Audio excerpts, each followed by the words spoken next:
نحمدہ و نصلی علی رسولہ الکریم اما بعد فاعوذ باللہ من الشیطان الرجیم بسم اللہ الرحمن الرحیم۔ آج 5 فروری کے حوالے سے ایک بات میں آپ بھائیوں کے سامنے رکھنا چاہتا ہوں جو تمام مسلمانوں کے لیے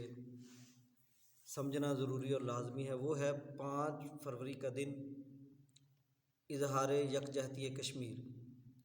پوری پاکستانی قوم الحمدللہ اللہ تعالیٰ کی توفیق سے کشمیر کے ساتھ کھڑی۔ صرف کھڑے ہی نہیں ہونا بلکہ اپنی آواز کو اتنا بلند کریں کہ جو دشمن ہے اس کے کانوں تک یہ آواز پہنچ جائے کہ اب کشمیر کو چھوڑے بغیر کوئی گزارا نہیں۔ آپ کو اس بات کا پتہ ہے کہ بھارت نے کشمیر کے اوپر ناجائز قبضہ کر رکھا ہے اور آئے دن وہ کشمیریوں کے اوپر ظلم، ستم، زیادتیاں، قتل و غارت اور بڑے برے طریقے سے، اتنا اس نے برا طریقہ استعمال کیا کہ جو وہ حربہ استعمال کر سکتا تھا وہ اس نے کیا ہے۔ لیکن الحمدللہ کشمیری ہیں کہ وہ دشمن کا مقابلہ کرتے آ رہے ہیں اور اس کو منہ توڑ جواب دیتے آ رہے ہیں۔ تو یہ اللہ پاک کی مدد ہے، اللہ پاک کی توفیق سے وہ کھڑے ہیں۔ تو ہمارا کیا کردار ہونا چاہیے ایک پاکستانی قوم کے ناطے سے، اور پاکستانی حکمرانوں کا ان کے ساتھ کیا رویہ ہونا چاہیے؟ تو وہ میں آپ کو بتا دیتا ہوں کہ ہم اپنی آواز کو اتنا بلند کریں کہ ہماری آواز پوری دنیا کے اوپر پہنچ جائے، اور جو اقوام متحدہ جو قوموں کو انصاف دلانے کا ایک مرکز بنا تھا ان تک بھی آواز ہم پہنچائیں، ہمارے حکمران بھی ان تک آواز پہنچائیں، اور یہ مسئلہ ان کے سامنے پورے طاقت کے ساتھ اور پورے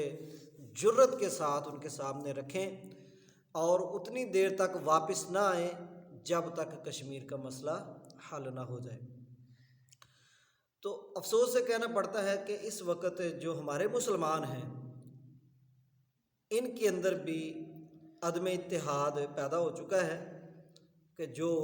نہیں ہونا چاہیے تھا۔ مسلمانوں کے اندر آپس میں تو اتنا اتحاد اتفاق ہونا چاہیے کہ اللہ کے نبی صلی اللہ علیہ وسلم نے فرمایا کہ ایک مسلمان دوسرے مسلمان کے لیے ایک دیوار کی مانند ہے، جس طرح دیوار کا بعض حصے کو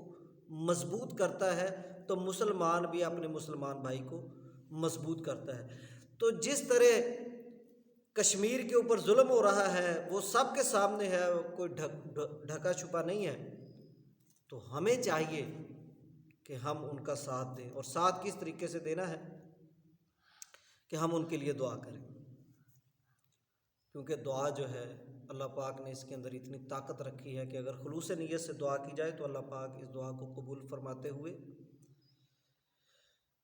ان کے اوپر جو ظلم ہو رہا ہے اس سے ان کو نجات مل سکتی ہے اور ان کی مدد کریں۔ اللہ پاک قرآن مجید کے اندر ارشاد فرماتے ہیں کہ وَإِنِ اسْتَنْصَرُوكُمْ فِي الدِّينِ، اگر وہ دین کے معاملے میں تم سے مدد طلب کریں تو تمہارا یہ حق و فرض بنتا ہے کہ آپ ان کی مدد کریں۔ اور ظلم سے بچانے کی ہمیں صرف ایک دن ہی نہیں بلکہ ہر روز ان کے لیے اپنی آواز کو اٹھاتے رہیں اور ظلم سے بچانے کی کوشش کرتے رہیں، اور یہ زیادہ تر فریضہ حکمرانوں کا بنتا ہے کہ وہ